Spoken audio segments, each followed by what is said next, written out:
Alors aujourd'hui, alors c'est pas qu'une fois n'est pas coutume, je vais essayer de faire un tout petit peu plus court, ce qui va être difficile pour moi dans le propos, pour pouvoir vous présenter non pas 2 mais 3 disques.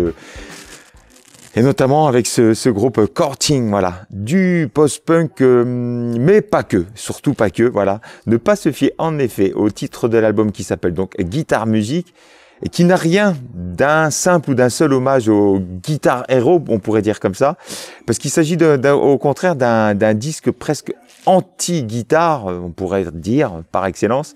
Donc c'est vrai qu'on serait tenté de le qualifier simplement de post-punk, tant il montre en fait tous les codes à la perfection, donc rythmique syncopée, l'urgence adolescente qu'on va écouter, des grosses lignes de basse en béton armé, et surtout une profusion de refrains, voilà, à scander le poing levé, voilà, une énergie, on va dire, assez adolescente, assez teenage rock, voilà, si on peut dire ça comme ça. Alors, un rock garage arty, alors, pas vraiment non plus, on est sur les terrains, en fait, de chasse de qui? Donc je vous remonte et je vais vous en parler peut-être plusieurs fois, donc de Parquet Courts, ce groupe voilà, né à Brooklyn. Alors ils sont originaires du Texas, mais en fait le groupe a été formé à Brooklyn, New York, avec les frères Savage et notamment le chanteur Savage, voilà. Et on est aussi sur les terrains de chasse, en tout cas de prédiction, de Franz Ferdinand. Alors voilà, écossais, mais groupe anglo-saxon, écossais. Voilà, on est un peu dans cet état d'esprit avec Courting. Mais les enfants turbulents et sauvages de Liverpool, puisqu'ils sont originaires de Liverpool, prennent un mal à plaisir surtout en fait à ajouter à l'équation, on va dire, basique de guitare, basse, batterie, hein, ce qu'on appelle aussi le rock, le rock typique en fait, power rock, voilà, c'est ça que j'ai cherché, power trio. Guitare, basse, batterie. Ils y ajoutent en fait des effets sonores un tout petit peu électro, un tout petit peu d'autotune. Voilà, il y a des combinaisons, il y a des structures un peu à la Frank Ocean, donc presque dans la musique assez urbaine, assez moderne. On y retrouve aussi un peu de J Dilla pour ceux qui connaissent, et notamment un peu de Pop Smoke. Voilà, mais il y a aussi donc tous les ingrédients vraiment du rock british par excellence. L'assaut se prend bien dans ce mélange des genres. Voilà, ils arrivent à se faire cohabiter. Moi, je trouve des chansons radicalement différentes. Moi, je trouve c'est un ensemble cohérent. C'est une cure de jouvence. C'est surtout une cure de jeunesse. Et donc, on va passer tout de suite à la musique. Je l'avais dit, je ferai un tout petit peu plus court. Voilà. Et ça commence, alors pour le coup, justement, par un titre qu'on croirait écrit par les Daft Punk. Les Daft Punk, vous allez voir, comme au début de leur carrière. Donc c'est assez électro-rock, saturé à fond, un début provoquant et radical, et ça s'appelle Cosplay Twin Cities.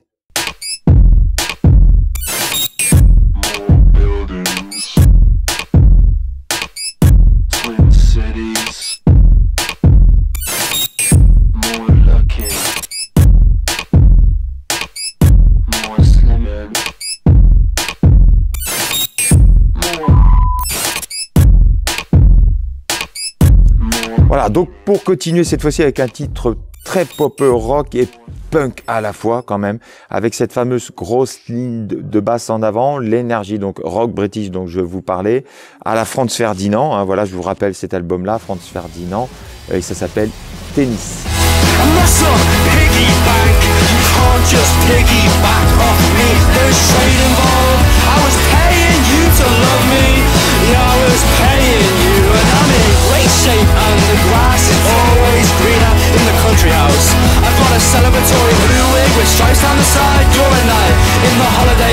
Alors on continue avec les références incontournables de la pop anglo-saxonne, et notamment on y entend un peu le son de Blur de tout début de leur carrière, premier album, et notamment on y entend un peu le son de Girls and Boys, si vous souvenez-vous quand même ce titre qui était quand même extraordinaire. Alors là le titre s'appelle Loaded, et surtout il y a une similitude dans le traitement, moi je trouve, du son des guitares et l'énergie brute quand même assez post-punk. On écoute Loaded. I just can't stomach it, postmodern, voyeuristic. There are 7 items hidden in my glove compartment. Once a liar, always headed to a lordship title. None the wiser, I'm just trying to ignore the sunshine. And yeah, somewhere in the northern quarter, I picture piles of money. Je vais vous spécifier un Blur, groupe d'Almond Albarn, hein, voilà, qui a fait carrière solo, surtout grand producteur pour un grand nombre d'autres musiciens, Damon Albarn. Voilà, on continue. Alors là, cette fois-ci, on est voilà avec les Strokes. Alors je vous montre surtout 2 albums. Donc le premier qui les a fait connaître, Is This It? Voilà, ce sont incontournables depuis maintenant plus de 10 ans. Et puis dernier album moi, que je trouve excellent, que je vous avais déjà présenté. Donc là, on est sur voilà les terrains de chasse de Strokes. Alors non pas que c'est un plagiat, mais c'est un son, je pense que tout le monde a écouté et ils ont dû être forcément influencés. Donc on écoute Famous. This time we'll make it better. This time we'll watch all the ships sink. Maybe this could be something. I forget by the weekend, but my mind.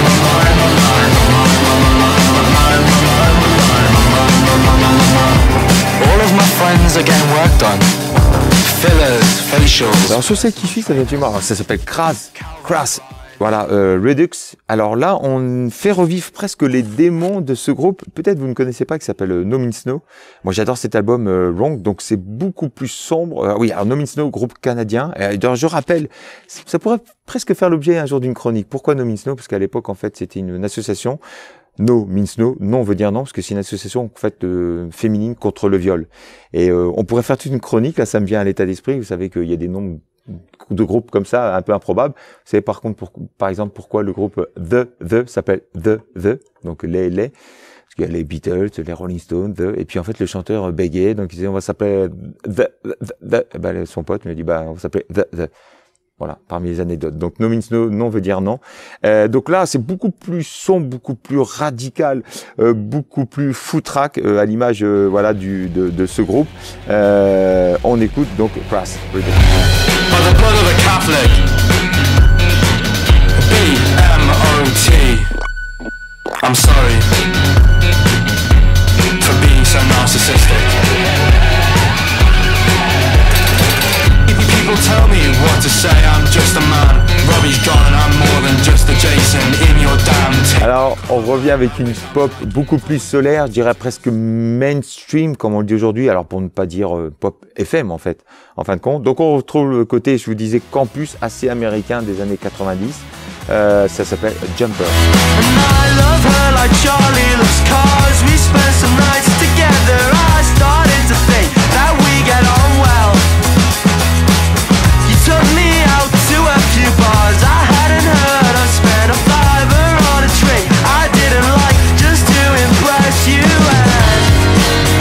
Et donc on va finir avec 2 titres, voilà, 2 expériences presque sonores, comme je vous le disais au début, hein, ils mélangent vraiment des tas de styles, des expériences assez peu communes, où au sein même d'un même titre, en fait, il y a une profusion de styles totalement différentes.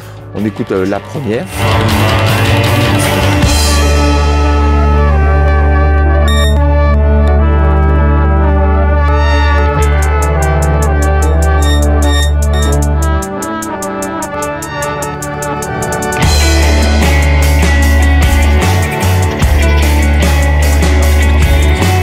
Et toujours dans ce type d'expérience, on écoute la 8e, s'appelle PDA. Pas PPDA, PDA.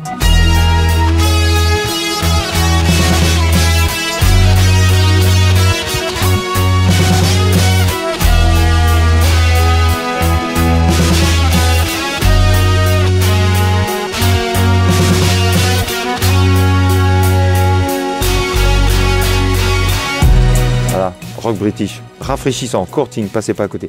Donc vous savez que maintenant vous avez l'habitude dans un style alors totalement différent. New Genea, je le fais volontairement exprès, j'ai bien prononcé New Genea. Alors en 2018, certains ont peut-être dansé voilà au son Italo Disco. Oui, c'est un style qui existe, voilà. De New Guinea. Oui, j'ai bien dit la première fois New Guinea, la New Guinea, en fait, pour le côté floral de la Nouvelle-Guinée. Alors, l'Italo Disco, je le rappelle pour ceux qui ne savent pas, en fait, c'est un dérivé tout simplement du disco, qui a émergé donc en Italie dans les années 70, essentiellement. La date originelle, même, c'est 1974 exactement. Alors ce style, par contre, il va rencontrer un énorme succès, surtout aux États-Unis, notamment à Chicago et à Détroit, dans les boîtes de nuit américaines. Le pic de popularité, par contre, se situe à peu près au milieu des années 80. Alors, un premier album intitulé Nuova Napoli, voilà, le duo donc napolitain, vous l'avez compris, ils sont italiens, mais par contre basé à Berlin, et c'est là où je trouve ça assez drôle, puisqu'en fait le style italo-disco est attribué en fait au fondateur du label allemand Zix Music, qui s'appelle Bernhard Mikulski, voilà, dans les années 70. Alors, le premier album avait mis véritablement tout le monde d'accord avec leur fusion musicale justement dansante, élégante. Donc, ils nous reviennent 4 ans plus tard, avec donc du coup ce nouveau nom. C'est à l'époque New Guinea, Nouvelle-Guinée, et maintenant c'est New Guinea. Voilà, mais c'est le même groupe, qu'on soit bien d'accord. Voilà, donc il reste toujours sur cette base d'Italo Disco, Boogie Funk, mais revu et corrigé un poil plus, puisque là il y a une remise au goût du jour, et surtout avec un cocktail de world music qui mélange donc à cette espèce de groove funk. Donc il distille ici et là des influences 13 années 70 et 80, des couleurs donc orientale, véritablement en tout genre. On écoute de la musique brésilienne, on écoute de la musique africaine, notamment musique algérienne. On écoute de la musique latino-américaine et musique Amérique du Sud essentiellement. Donc c'est un mélange, moi je trouve très très intéressant. Vous allez voir, c'est un peu kitsch quand même, mais bon, bout la facette, hein, on va le voir. Les deux musiciens, Lucio Aquilena et donc Massimo D'Ilena. Oui, forcément, bien italien quand même les gars. Donc font évoluer leur funk et pop dansante avec cet aspect véritablement tropical, voilà, actuel. Donc, et d'ailleurs, New Guinea, c'est nouvelle naissance en fait, et donc nouveau projet, nouvelle naissance. Et voilà, ça va danser avec les boules à facettes, peut-être pour fêter la victoire de l'équipe de France, voilà, qui ont gagné 4-1 quand même. Allez la France. Bon. Alors, on va commencer, vous allez le voir tout de suite, vraiment par j'appelle ça le kitschissime, parce que c'est kitsch, hein, voilà, Bar Mediterraneo, qui est aussi donc le titre de l'album. Mais bon, tellement agréable, assez drôle et agréable à l'écoute quand même.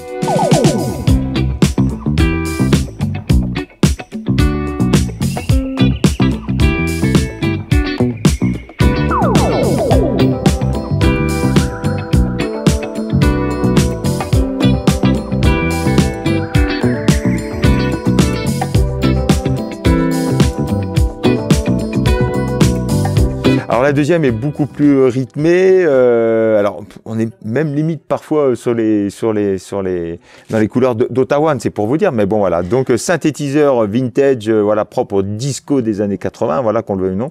Donc encore un cliché italo disco, voilà, mais communicatif. Ah oui, la chanteuse, j'ai l'impression qu'elle parle d'un poulailler.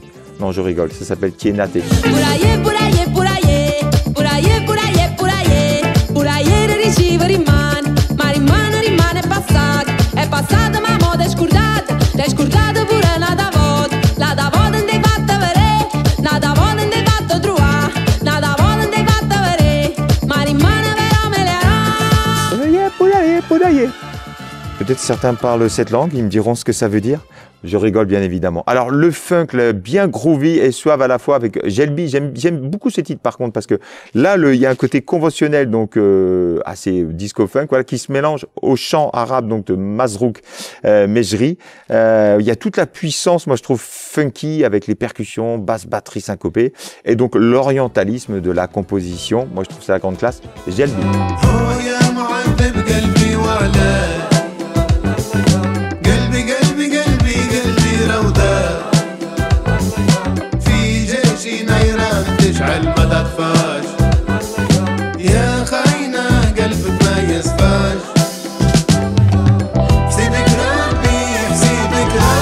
Marieka, alors cette fois-ci avec le chant et italien et français de la chanteuse donc Celia Caneni qui accompagne donc ce disco funk assez tropical. On va écouter quand même la partie française.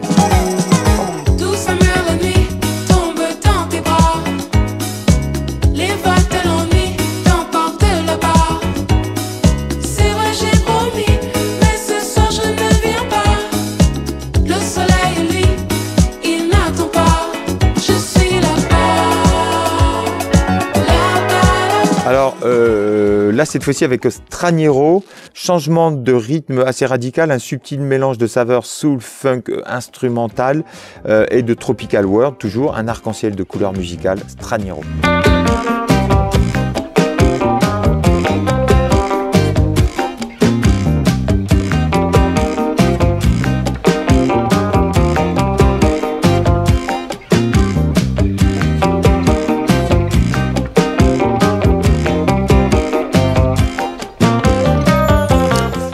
afro-disco-funk avec Vesuvio, oui le Vésuve, donc ce volcan, hein, comme une éruption de saveur et de chaleur groovy.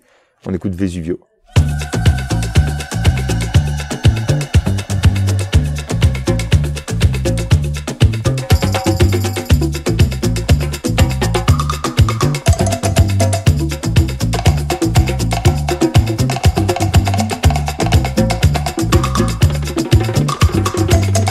Et donc on finit avec une suite de groove et assez sensuelle, la Crisi en italien, s'il vous plaît, quand même.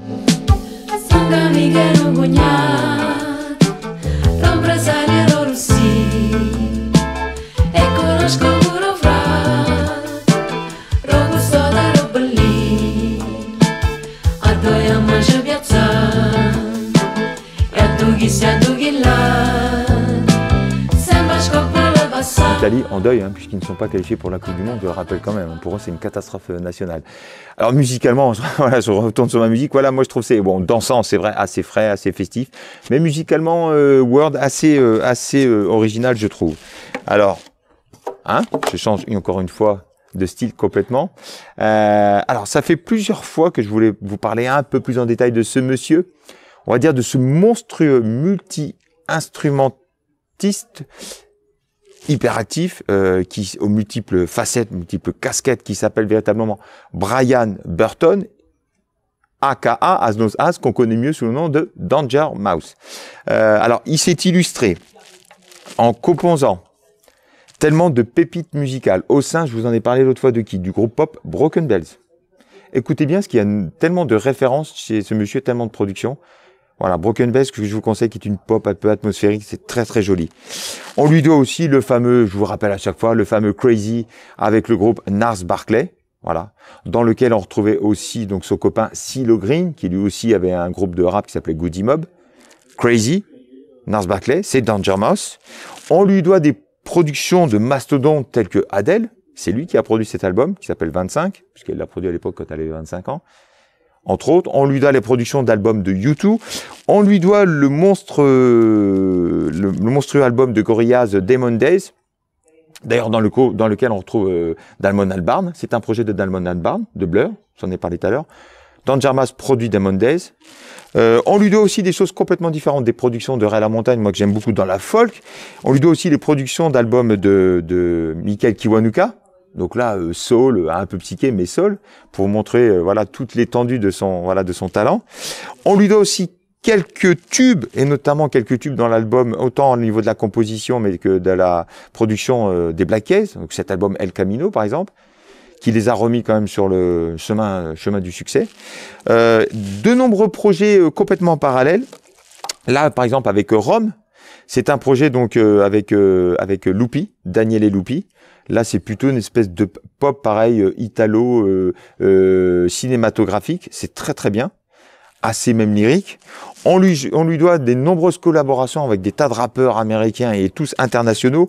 Un des plus connus, puisqu'ils ont fait un projet ensemble, c'est MF Doom. Et d'ailleurs, le projet s'appelle Danger Doom. Danger Mouse, MF Doom. Danger Doom. Voilà. A travaillé avec des groupes de rock totalement différents, avec les Sparkle Horses, avec les Flaming Lips. Voilà. Je vous en cite quelques-uns, mais allez taper Danger Mouse, vous allez voir sa discographie, c'est impressionnant, et ses productions. On lui doit la production de punk, voilà, de Parquet de Course. Je vous en ai parlé tout à l'heure. C'est lui qui a produit l'album précédent de celui que je vous ai montré tout à l'heure de Parquet de Course. Très bon, toujours avec les frères Savage, pour vous dire, voilà. Portugal The Man, moi j'adore. Entre autres. Et puis alors, toujours encore de la soul avec Curtis Harding, soul rétro. Très très bonne production. On lui doit une production des albums des Red Hot Chili Peppers, oui, de Getaway. Et donc, puisque je vous parlais de rap, et vous verrez qu'il est question de rap, on lui doit aussi la production d'un des albums de ce groupe, Run the Jewel, groupe de rap, d'ailleurs qui vient de sortir leur nouvel album. Donc pourquoi je finis par le rap? Volontairement, parce que là, en fait, c'est vraiment ici un retour aux sources, au format hip-hop, et surtout, en fait, au sample, puisqu'il connaît tellement bien la musique que voilà. Il utilise donc du coup, vous allez voir dans cet album, en fait, beaucoup de vieux motifs, de vieux samples en fait. Donc un répertoire assez old school, une production comme à chaque fois, vraiment très bonne, très léchée. Et surtout, portée par le flow de qui? Ah, j'ai pas sorti d'album, mais par le flow de Black Thought du groupe The Roots. J'aurais dû vous sortir un album des Roots, mais je vous ai déjà montré la dernière fois. Rappeur, donc très connu, au flow, voilà, percutant, que j'aime beaucoup, moi. Donc un album qui oscille entre le passé, du fait de ses samples, vous allez voir que c'est vraiment une ode aux samples, et donc avec le présent, c'est entre la nostalgie et la fraîcheur assez moderne à la fois. Et vous allez voir, il y a aussi des invités prestigieux, forcément, puisqu'il connaît tellement de monde. On commence avec Sometimes, avec donc du coup un sample soul et monstrueux de Gwen McRae qui s'appelle Love Without Sex. Donc le flow de Black Thought des Roots en fait s'unit merveilleusement bien à cette langoureuse ballade, un joyau pour débuter Sometimes. Prisoners of Azkaban, thinking of a master plan. Images of grandeur by Jamel Shabazz, Dapper Dan. Clap your hands whether you in Patterson or Pakistan. Richard Wright, black boy that grew into a blacker man. Early African or European, which was more supreme. The visions vary, this shit gets scary. Autre sample, autre rythme, hommage au Wu-Tang Clan avec donc le titre aussi de l'album qui s'appelle Shit Codes. Young Gunners in beast mode, K9T show, cheat code, playing with unlimited free throws, playing their feet, move faster than a caprice stroke. When they run in the strip like the women in peep shows, pay the price, gamble with your life like Pete Rose, bust a move, paper bubble like Veuve Clicquot, who got the streets of Philly flooded like Puerto Rico. Alors j'adore le titre qui suit qui s'appelle The Darkest Part, donc avec des cassures mélodiques entre le sample de Kiddy, en fait c'est aussi Kiddy mais qui s'appelait Kikidi, voilà, et le flow justement du rappeur américain Raekwon qui fait partie du Wu-Tang Clan, voilà, The Darkest Part.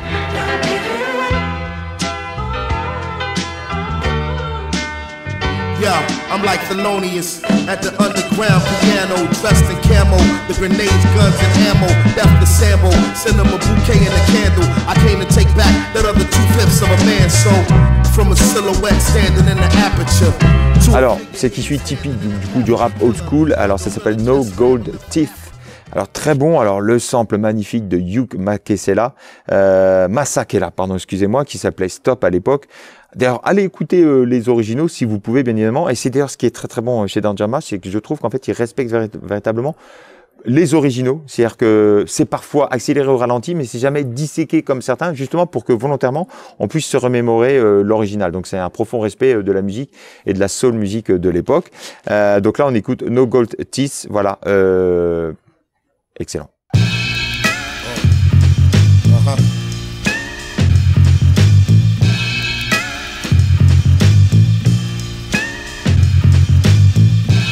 Wind at my face, hand at my heels. At the end, I'm winning this race. Only thinking I chill with children. Don't ever try to stagnate the magnate. When it's money on the line, never make the bag wait. Et je rappelle, hein, si vous voyez ce que c'est qu'une platine de mix, par exemple les MK2, c'est les plus connus. Vous allez voir, en fait, des fois, il y a juste un petit curseur comme ça qui permet en fait d'augmenter ou de diminuer en fait, voilà, la vitesse en fait de diffusion de trucs. Donc du coup, ça c'est facile. Alors encore multiples invités, je vous le disais. Alors là, il y en a nombreux. Il y a Joey Badass, Dylan Cartwright, Black Thought toujours, et ça s'appelle Because.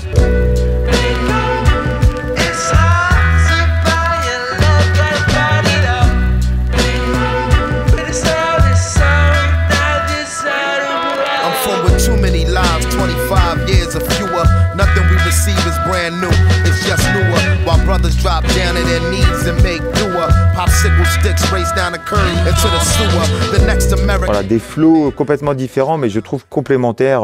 Voilà, c'est assez judicieux. On va continuer avec le titre qui s'appelle Belize, où là, cette fois-ci, donc ça c'est un hommage, puisqu'il utilise comme un sample le chant de son ami MF Doom, dont je vous ai parlé tout à l'heure, puisqu'il est décédé en 2020. Donc, qui est un rappeur de génie, hein, moi j'aime beaucoup. Voilà. Alors on sent à la fois, je trouve justement le tragique, mais aussi la reconnaissance, le respect, le salut. Belize. Always wanted to say that, ever since the days in hallways taunting the stray cat, the one he often frequently slapped around, all the while waited and graduated cap and gown. Hated the rap sound, debated the crap until he felt he had it mapped down. Enough to have the game trapped and bound, scratching the crown with the names of lames who yapped the now. Alors ne pouvait pas ne pas inviter Michael Kiwanuka puisqu'il a travaillé avec lui sur le titre qui suit Aquamarine, mais j'ai trouvé ça si bizarre parce qu'en fait, alors même si on l'entend chanter, je pense que c'est volontairement fait exprès. C'est un chant tellement en retrait qu'on a du mal à distinguer sa voix, mais je vous promets, j'ai bien lu les notes, c'est bien Michael Kiwanuka. Par contre, je trouve que le flow de Black Thought est beaucoup plus intéressant. Il est donc incroyablement en phase avec le sample du groupe et que je vous conseille, qu'on a ici à la médiathèque, un sample de ce groupe Sandros, qui est un groupe français psyché progressif des années 70, d'ailleurs espérance de vie très courte. C'est un groupe en fait qui a émergé en 1970, qui a fini en 72. Et on a le seul et unique album ici à la médiathèque, donc n'hésitez pas. Produit par Jean-Pierre Alcacel, c'est ça, oui, je crois. Non, Alarsen, Jean-Pierre Alarsen. Écoutez, donc un super sample, on écoute ce titre-là. We go from Lyra to Libra, from cold water to fever, to World War III, from the treaty signed in Geneva. The biology teacher said we used to be amoebas. The neighborhood preacher said we emerged from the ether. We converged from urethra and struck gold, Eureka. The morning star, Tariq, I was born to be a teacher, whether scorpion or the frog. The nature of the creature is to evolve, though it's the savage beast we truly are. Donc, toujours super en phase entre les deux flows de rappeurs là qui suivent, c'est-à-dire ASAP Rocky et donc Run de Jewel. Voilà, entre autres. Voilà, sur un sample d'un groupe qui s'appelait, alors si vous pouvez l'écouter, c'est pareil, c'est extraordinaire, l'original, Phil Wheat et Pegasus, The Elephant Song, super titre, voilà, et qui ont eux aussi fait un seul et unique album de pop psychédélique à l'époque qui a pas vraiment fonctionné. Là, le titre, c'est Stranger. Yeah, while y'all was suffering from future shock, hurting and hating, waiting for that other shoe to drop. I was relocating this whole operation to the top for you to copy and paste in case you forgot. I'm super hot and beyond your range. It's kind of strange how to change and climate ain't because of climate change. I acquired this affinity for finer things like Pitfall's Grange and rolls from gold chains. Alors, on finit avec deux super titres, avec deux super samples, une fois encore, oui, hommage au sample, hein, je suis désolé. Alors, le premier, c'est le titre 11, avec donc un sample qui s'appelle L'Amico Suicida, d'un groupe rock psychédélique italien Biblietto, pour le Père l'Inferno. Et le titre, c'est Salt Water.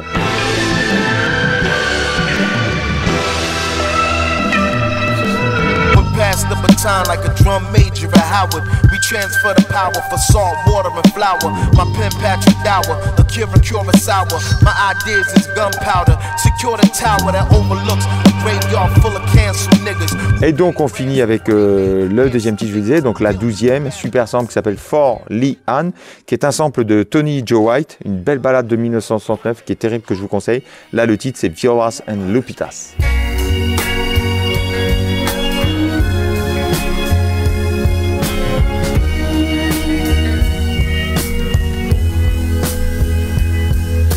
Yo, Jew joint party lights lit the Harlem Nights. Peas and rice made a Judas out of Garveyites. Mommies in the heights always call me nice. Someone all his life rolling dice. Voilà, n'hésitez pas à découvrir ces groupes-là. Et puis alors du coup, un roman, alors peut-être forcément vous avez entendu parler. Alors je l'ai fini il y a déjà un petit moment, il est réservé, je vais le restituer. Le roman de Virginie Despentes, on peut dire presque un roman épistolaire, oui et non, puisqu'épistolaire, donc par lettre interposée. Là, c'est surtout par post, donc par post Instagram interposé, entre trois personnages voilà principaux. Alors le premier c'est Oscar, qui est un écrivain qui a connu un énorme succès et qui s'en prend à une actrice qui s'appelle Rebecca, une quinquagénaire dont le physique de bombe sexuelle, hein, c'est elle qui le dit, c'est pas moi en fait, a un peu mal vieilli, donc il s'attaque un petit peu à elle. Il est lui-même harcelé par des tas de féministes, voilà, parce qu'en fait via MeToo, puisqu'en fait suite à une plainte d'une ancienne de ses collaboratrices attachées de presse qui s'appelle Zoé Katana. Donc on a Oscar, Rebecca et Zoé, trois personnages de ce roman. Donc Zoé qui dit avoir été abusée par Oscar.